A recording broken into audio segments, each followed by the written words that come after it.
All right, let's dive into two of the biggest ideas in economics: producers and consumers. And here's the cool part: you're already an expert at this, even if you don't know it yet. You interact with these ideas literally every single day. I mean, just think about your day so far. Did you buy a coffee, pay for a bus ride, maybe you streamed a song? Every single one of those little actions puts you right in the middle of the economic system we're about to explore. That's right, see? Every time you make one of those choices, no matter how small it seems, you're an active player in this huge, interconnected world of the economy. You're not just watching from the sidelines, you're on the field. So let's figure out what your role really is in all of this. And don't worry, we're not going to get bogged down in complicated charts and graphs. This is all about the real-world stuff that shapes your daily life. Honestly, you can think of it like learning just a couple of new words in a foreign language. Once you get them, a whole new world opens up. You'll start to see how everything works, and trust me, it's way more intuitive than it sounds.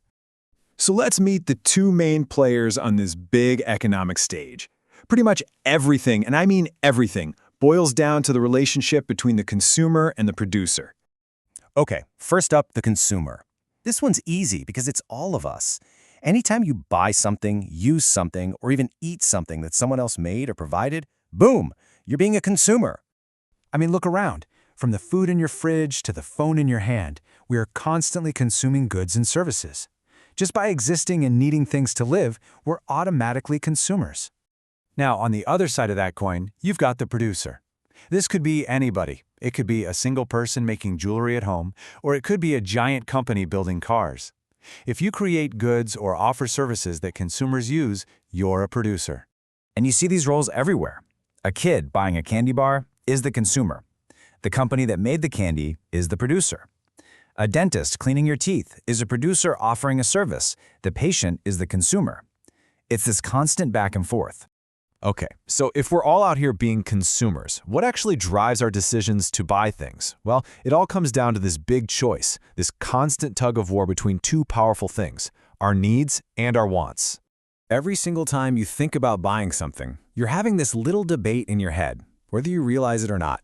Your brain is trying to figure out, is this something I truly need, or is this something I just want? And the difference is pretty simple, right? Needs are the non-negotiables. We're talking food, water, a roof over your head, stuff for survival. Wants, well, wants are all the extras, the fun stuff that makes life better, like a new video game or a cool bike, but you could technically live without them. So here's a fun one to think about. A trip to the dentist for a cleaning. Is that a need or a want?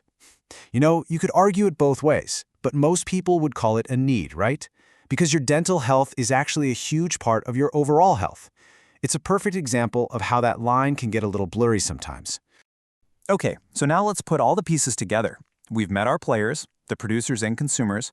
We know what motivates them, needs and wants. So how does this all connect and work together? It creates this amazing self-powering cycle. It starts with producers making things for consumers. Then consumers buy those things, which gives the producers money. And what do the producers do with that money? They go out and buy stuff for themselves, becoming consumers too. This loop is basically the engine that makes the whole economy go.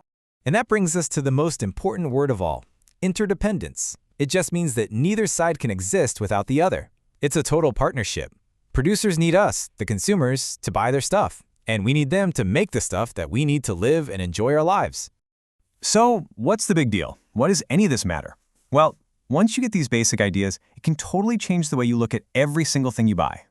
All of a sudden, that candy bar isn't just a snack. It's the end of a long, invisible chain that connects you to the person at the cash register, to the truck driver who delivered it, the factory worker who wrapped it, and even the farmer who grew the sugar in the first place. You are connected to that whole network. It's pretty incredible. So I've got a little challenge for you. The next time you're about to buy something, anything at all, just pause for a second, look at it and ask yourself, who made this? Who are all the producers that got this into my hands? And am I buying this because it's a need or because it's a want? You might be surprised by what you discover.